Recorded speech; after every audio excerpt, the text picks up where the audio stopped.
Channel के माध्यम से सबको, पूरे प्रदेश के वासियों को, सम्मानित पूजा योग्य देवियों एवं सभी प्रदेशवासियों को होली के पर्व की बधाई देता हूं।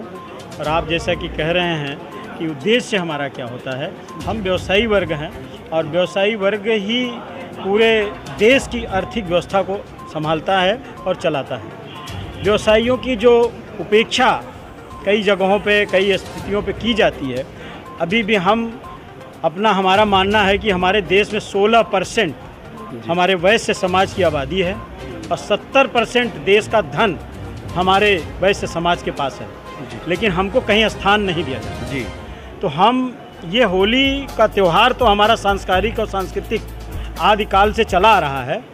ये त्यौहार से हम अपने लोगों को के माध्यम से अपने लोगों को एकत्रित करके इस बात की जागरूकता करना चाहते हैं कि हम 16% आबादी होने के बावजूद और 70% देश की आर्थिक स्थितियां हमारे हाथ में होने के बावजूद और 70% ही इनकम टैक्स हमारे द्वारा दिया जाता है, सभी प्रकार का टैक्स व्यवसायियों के द्वारा दिया जाता है और हमारी उपेक्षा की जाती है। मैं सरकार से आपके माध्यम से आग्रह करना चाहता हूं कि हमारे व्यापारी भाइयों का जो भी समस्या प्रदेश के स्तर पर हो, माननीय मुख्यमंत्री अब योगी आदित्यनाथ जी अभी 25 तारीख को पुनः शपथ ग्रहण लेने जा रहे हैं। मैं आपके चैनल के माध्यम से उनसे आग्रह करना चाहता हूं कि हमारे व्यापारी भाइयों की समस्याओं को, प्राथमिकताओं को बिल्कुल वरीयता क्रम में रखते हुए उनका ध्यान दें और उनको आगे बढ़ाने का काम करें, क्योंकि देश की आर्थिक स्थिति और रीढ़ की हड्डी हमारा वर्ग है, हमारा व्यवसायी वर्ग है। और मैं चाहूँगा कि हमारे व्यवसायी वर्ग को पूरी तरह सुना जाए और उनको आगे बढ़ाने का काम करें।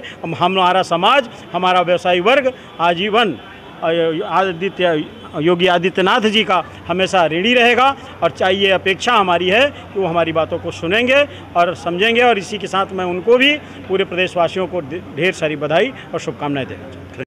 करूँगा कि ये संगठन और भी दुनिया चौथी तरक्की करे।